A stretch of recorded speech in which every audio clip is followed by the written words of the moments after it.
जम्मू कश्मीर सरकार को बने हुए 1 साल हो गए हैं और इस बीच उमर अब्दुल्ला की सरकार पर बहुत से सवाल भी उठ रहे हैं। उमर अब्दुल्ला की सरकार पर अपोजिशन हो या गैरों ने तो सवाल उठाए ही हैं, लेकिन अपने भी सवाल उठा रहे हैं। और जब बात अपनों की आती है तो सबसे पहला नाम दरअसल श्रीनगर से रुकने पार्लियामेंट आगा सैयद रूहुल्लाह का आता है। आगा सैयद रूहुल्लाह के तेवर लगातार सख्त हैं। आगा सैयद रूहुल्लाह वक्फे से उमर अब्दुल्ला सरकार को और नेशनल कॉन्फ्रेंस सरकार को आईना दिखाते रहे हैं। और एक बार फिर से जब बडगाम के अंदर ज़िमनी इंतखाबात होने वाले हैं, बाईपोल होने वाले हैं, उपचुनाव होने वाले हैं, तो ऐसे में आगा सैयद रूहुल्लाह के तेवर एक बार फिर सख्त हैं, क्योंकि दरअसल बडगाम को आगा सैयद रूहुल्लाह का गढ़ माना जाता है। बडगाम से ही आगा सैयद रूहुल्लाह आते हैं।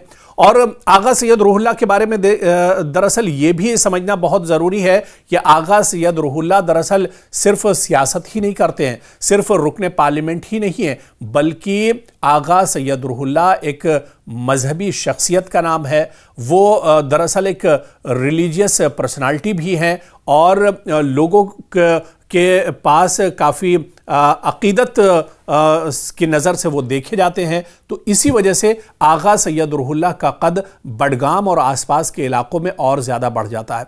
इसके अलावा आप देखिए कि नेशनल कॉन्फ्रेंस के अंदर, पार्टी के अंदर भी आगा सैयद रूहुल्लाह का कद काफ़ी बड़ा है, क्योंकि वो श्रीनगर से, जहाँ से डॉक्टर फारूक अब्दुल्ला पहले पार्लियामेंट का चुनाव लड़ा करते थे, उस हलके से उन्होंने श्रीनगर से पार्लियामेंट का चुनाव जीता और चुनाव जीतकर वो पार्लियामेंट पहुंचे हैं।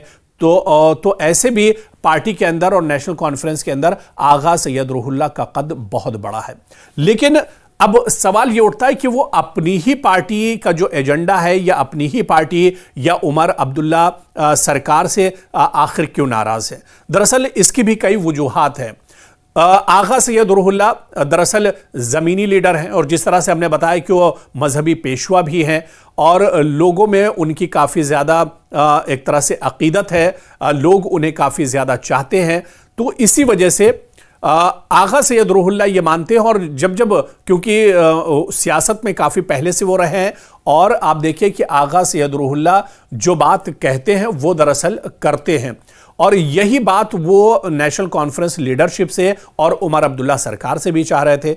आगा सैयद रूहुल्लाह दरअसल अपनी पार्टी या सरकार से सिर्फ इस वजह से नाराज हैं कि पिछले 1 साल पहले चुनाव के वक्त जो वादे उमर सरकार ने किए थे या नेशनल कॉन्फ्रेंस के मैनिफेस्टो में जो वादे रखे गए थे, वो वादे असल में पूरे नहीं हुए हैं और लोग अपने आप को अब 1 साल के बाद ठगा हुआ महसूस कर रहे हैं। और इसी वजह से आगा सैयद रूहुल्लाह ने बडगाम ज़िमनी इंतखाबात को लेकर सवाल किया। आगा रूहुल्लाह ने सीधे सीधे नेशनल कॉन्फ्रेंस लीडरशिप और उमर अब्दुल्ला से सवाल किया कि अब बडगाम में वो अगर कैंपेन करेंगे, लोगों के बीच जाएंगे, तो किस मुंह से जाएंगे।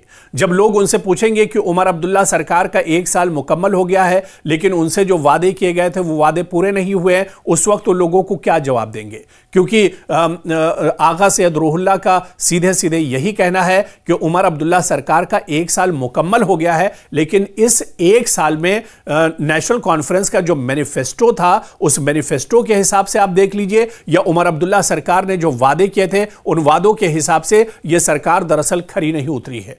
और जब अब वो फिर बडगाम के ज़िमनी इंतखाबात में लोगों के पास जाएंगे, वहां पर लोगों को दरअसल ख्वाब दिखाएंगे और लोगों से कहेंगे कि अगर चुनाव जीतेंगे तो ये चीज़, उनके ये मसाइल हल करेंगे, उनके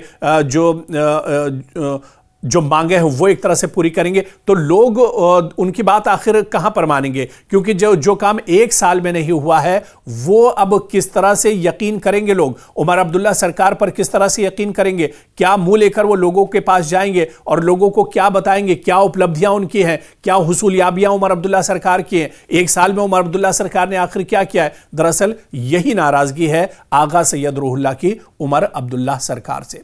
और एक बार फिर से बडगाम इंतखाबात में तशहीर को लेकर कैंपेन को लेकर उन्होंने फिर से साफ कर दिया है कि वो बडगाम में जो ज़िमनी इंतखाबात होने जा रहे हैं, बाईपोल होने जा रहे हैं, उसमें कैंपेन नहीं करेंगे या तशहीर नहीं करेंगे। क्योंकि अगर तशहीर करने के लिए वो अपने लोगों के बीच में जाएंगे और अगर किसी ने सवाल कर दिया कि 1 साल के बाद क्या काम आपकी सरकार ने किया है या उमर अब्दुल्ला सरकार ने किया है, तो उन्हें हम क्या जवाब देंगे।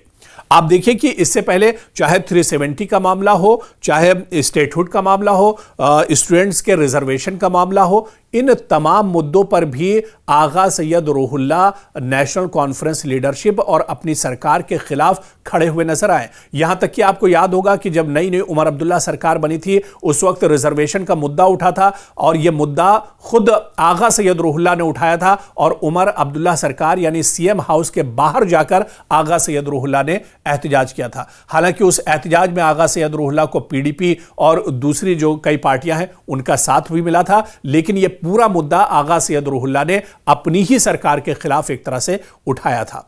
तो आगा सैयद रूहुल्लाह का यह मानना है कि जो वादे अवाम से किए गए हैं वो वादे कम से कम पूरे होने चाहिए। स्टेटहुड एक बड़ा मुद्दा है, 370 बड़ा मुद्दा है, इन पर सरकार एक तरह से अपनी कमजोरी जाहिर करती है, लेकिन इसके बावजूद उनका मानना है कि इसके अलावा जो बहुत से मुद्दे हैं, बुनियादी जो मसाइल हैं, पानी, बिजली, हेल्थ, एजुकेशन, दूर दराज के इलाकों में जो परेशानियां, जो मसाइल हैं, इन मुद्दों पर तो कम से कम काम होना चाहिए। लेकिन उमर अब्दुल्ला सरकार ने जो बुनियादी लोगों के मसाइल हैं उस पर भी काम नहीं किया है और यही इल्जाम दरअसल बीजेपी भी लगाती रही है कि उमर अब्दुल्ला 370 और स्टेटहुड का मुद्दा दरअसल इसी वजह से उठाते हैं ताकि दूसरे जो मसले मसाइल हैं, जो उनके चुनावी वादे हैं, वो दरअसल इसके पीछे छुप जाएं। और यही बात आगा सैयद रूहुल्लाह भी कहते हैं कि स्टेटहुड और 370 का मामला सेंटर के उसमें अगर आता है, ये काम अगर नहीं हुए हैं, ये काम अगर सरकार ने नहीं किए तो चीज समझ में आती है, लेकिन लोगों के जो बुनियादी मसाइल हैं, ये बुनियादी मसाइल आखिर क्यों नहीं हल हुए।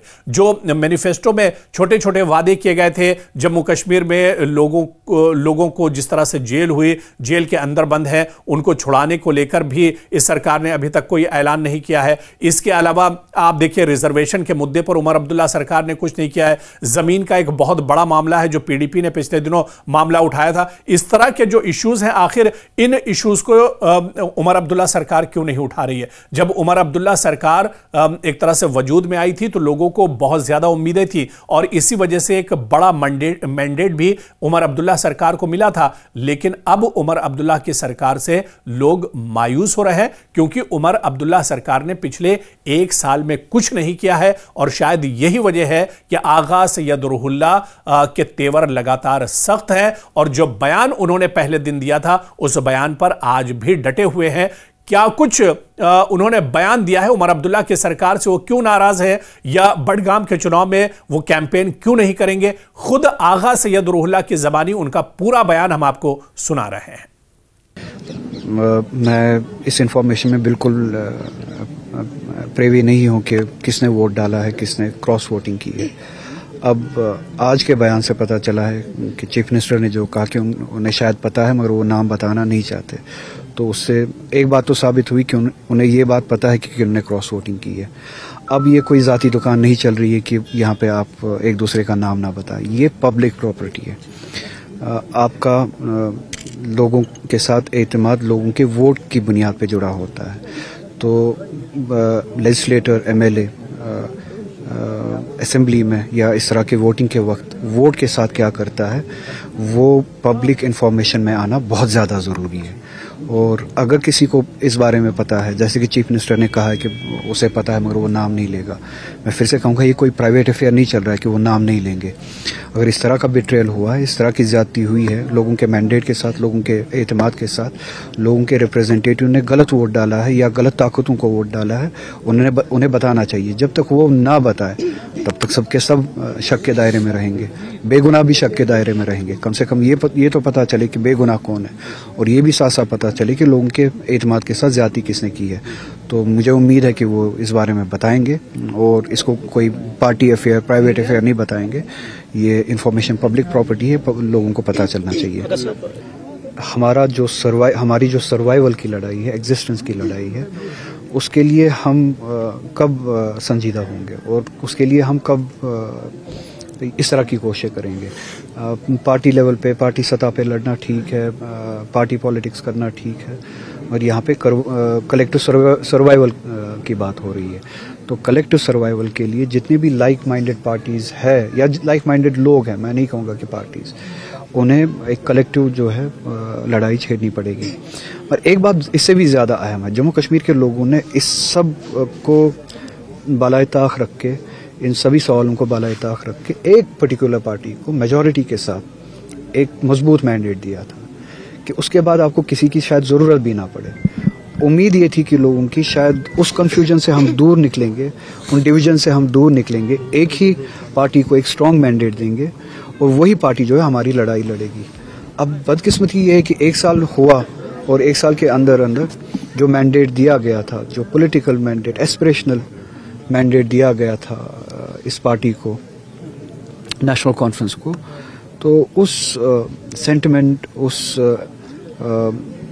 मैंडेट पे काम नहीं किया गया जिस तरह से काम किया जाना चाहिए था।